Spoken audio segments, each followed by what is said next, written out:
This fairly short video, produced in 2020, will focus on what I believe are the three most significant developments in the world at the moment, apart from the global climate crisis, which was covered in the first video in this series.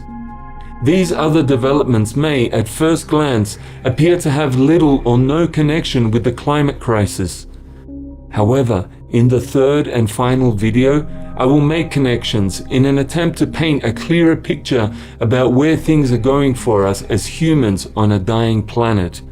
I will attempt to show you how these are the precise developments that we all need to be watching very closely over the next few years.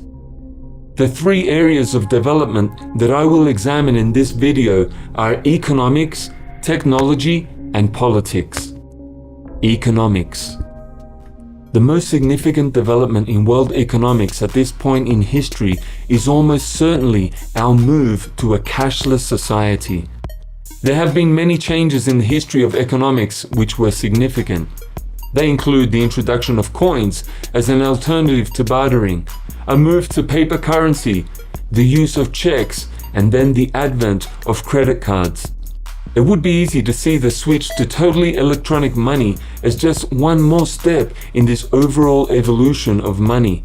Certainly, each step has made it easier and faster to carry out transactions, thus enabling the world to move into more sophisticated ways of doing business. But this is the first time since the invention of currency that people have been pushed to turn loose of currency as a fallback option. And the goal is to eliminate that option altogether, totally and globally. I believe that this difference is frighteningly significant. What is happening with the move toward a cashless society has been compared to the shift from bicycles to automobiles. Having two options was a great advancement at the time, but if bicycles had been outlawed in order to encourage more people to use cars, that would not have been genuine progress, and people would have been entitled to ask suspicious questions about why anyone thought it was necessary to do away with bicycles just because cars are better for some things. Influences from many different directions at all levels of business are now actively forcing people to let go of cash, every last cent of it.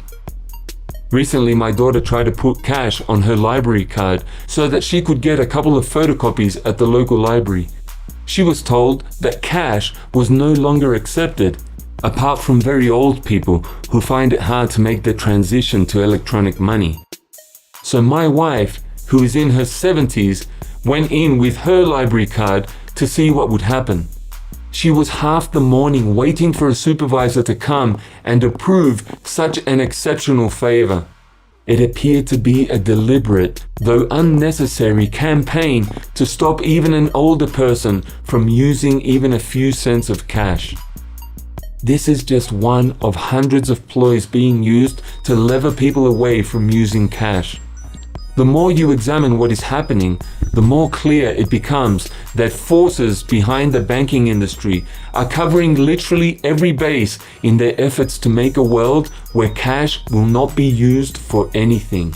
Not for a local paper at the corner shop, not as a donation to a homeless beggar, not as a cab fare, nor as a tip, nor even as an offering in the collection plate at your local church or synagogue.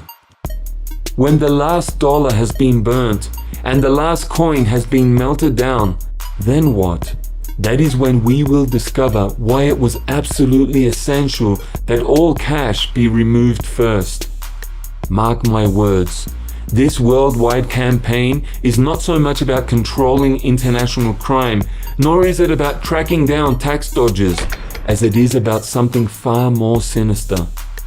I won't say more now, but I would encourage you to watch the third video in this series to get the full picture. Technology. Now I will move on to a technological development that will have far-reaching implications for everyone on this planet in the next few years.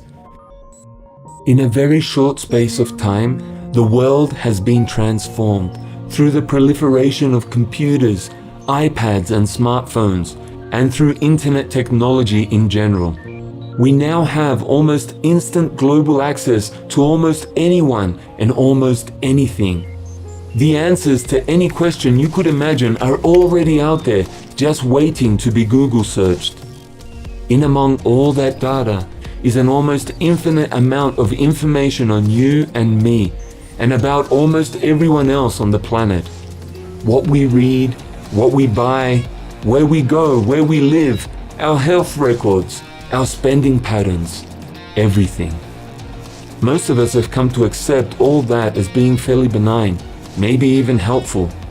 It brings us a lot of relevant information, much of it in the form of advertising and almost all of it unsolicited. Nevertheless, it is, on the whole, information which we find to be interesting and often quite useful. Beyond that, however, most of what is known about people all over the world is just trivial information collecting cosmic dust in cyberspace. The entire population of the world working together would never be able to process all of that information. But all of that is changing with the advent of something called quantum computers. Such computers are, for now, extremely rare, little more than a dream. But with such a computer, you could access almost instantly all of the information you need to maintain and instantly act upon detailed files for every person on the planet. Add to quantum computers the concept of artificial intelligence, and you could have a system set in place which would run itself. A quantum computer could be programmed to analyze all of that information and make very important life-changing decisions with regard to every one of us. Decisions which we could not reverse, nor against which we could ever appeal. There is abundant evidence to suggest that the decisions will mostly be helpful, bringing much greater efficiency to everything from healthcare to law enforcement. So, from these first 2 points, it can be seen that we are, at this very moment, moving into a cashless society where, through the use of quantum computers and artificial intelligence, everything that we do, say, or perhaps even think could be subject to minute interpretation and perhaps forceful manipulation. That is where we are at, both economically and technologically as a species. Politics. But now I want to look at what is most significant about the year 2020 and how that relates to global political developments. In a word, what is most significant is China. We in the West tend to be fixated with ourselves and what our various leaders are doing or saying. In the meantime, the most populous country in the world has, for centuries, kept to itself, a sleeping dragon, as others have put it. But in recent years, China has awakened and begun to flex its muscles economically, technologically, and politically. China is becoming a huge force to be reckoned with all around the globe. China and economics. China has now become the largest economy in the world, outpacing both the United States and the European Union. It has done this partially by using the dollars it gets through exports to purchase US Treasury bonds. China now owns 1/5 of all US foreign debt. That is 3 times more than any other country in the world, except Japan. China has, right now, the ability to destabilize the American economy, causing US interest rates to rise steeply. They could do it just by calling in its American debt, cashing in more than $1 trillion worth of treasury bonds. This would cause the US dollar to collapse. This year, 2020, marks a decision by China to float its own currency, the yuan. By doing this, China would no longer be dependent on the American economy to support its own economy, and China would be far less affected itself if the US economy were to collapse. Just something to think about. China and technology. Technologically, China is also hoping to make huge changes this year, in the year 2020. In particular, China hopes to achieve world supremacy in the production of quantum computers. This follows an announcement late in 2019 that Google had developed a computer nicknamed Sycamore that was able to do a calculation in just over 3 minutes, which would have taken the world's previous fastest supercomputer, IBM's Summit computer, 10,000 years to perform. Just one computer with the capacity that Sycamore has would be able to virtually control the world. One day after Google's announcement, China announced that it had developed a light-based computer simulation which would be 10 billion times faster than any supercomputer previously in existence. China's chief scientist on the project, Guo Pingguo, compared quantum supremacy to the difference between cold weapons and firearms. A rather chilling comparison in a world where some governments show little hesitance about using whatever military advantages they think they have. Certainly, computers like Sycamore, or whatever it is that China has, could be used to control virtually everything on Earth, including all military movements and developments.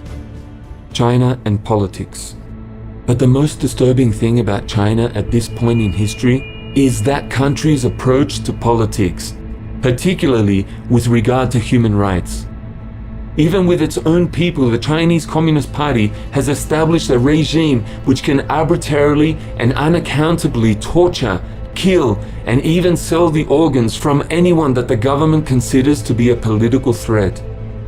It has been widely documented and widely accepted by many governments around the world now that tens of thousands of Falun Gong practitioners in China are killed each year for their organs, which are sold to transplant tourists from the West.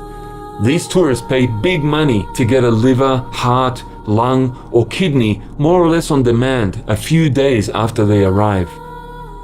China maintains extensive files on the millions of political prisoners she now holds in so-called re-education centers, and government officials are able to locate the best match in almost no time, thus guaranteeing tourists a quick turnaround if they come with enough cash to pay for the murder that is necessary in order to get them what they want.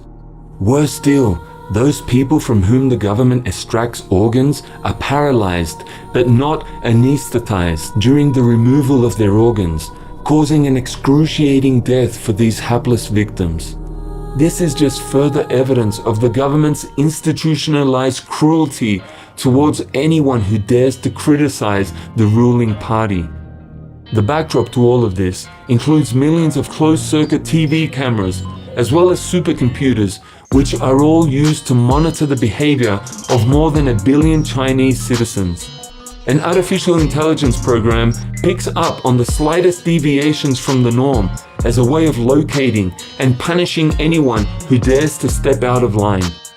Such innocuous things as whether a person enters the house more often through the back door than through the front door, or whether a person buys more than the average amount of alcoholic beverages, all go into the computer to affect their social credit rating. Re-education camps have been set up for literally millions of people all over the country who are seen as social failures in need of re-education. In these camps, people are drilled on such things as the proper way to open a door or to sit in a chair, and anyone who does it wrong is jabbed with a cattle prod until they get it right. All of this is aimed at creating a population of totally obedient, unquestioning slaves, afraid to do even the slightest thing differently to what their masters decree.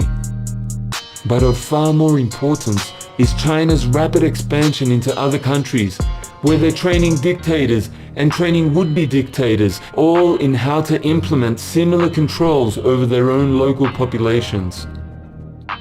In very small countries, such as some Pacific Island states, it's as easy as offering the leader of those countries millions of dollars in bribes to make Chinese ideology the official ideology of the island. But in bigger countries like Kenya, the Philippines, or Venezuela, the partnership is far more complex and far more sinister, as local leaders are tutored on how to control their populations. At this stage, China does not have the firepower to destroy America, and neither does America have the will to take on the biggest country in the world, especially if China's neighbor, Russia, chooses to back her up militarily. So how is it all going to end? And does climate change have anything to do with it? In the third and final video in this series, I will examine all of these developments, both in relation to climate change and in relation to Bible prophecy, to create a frightening yet hopeful scenario with regard to where this is all leading. Please do watch that video.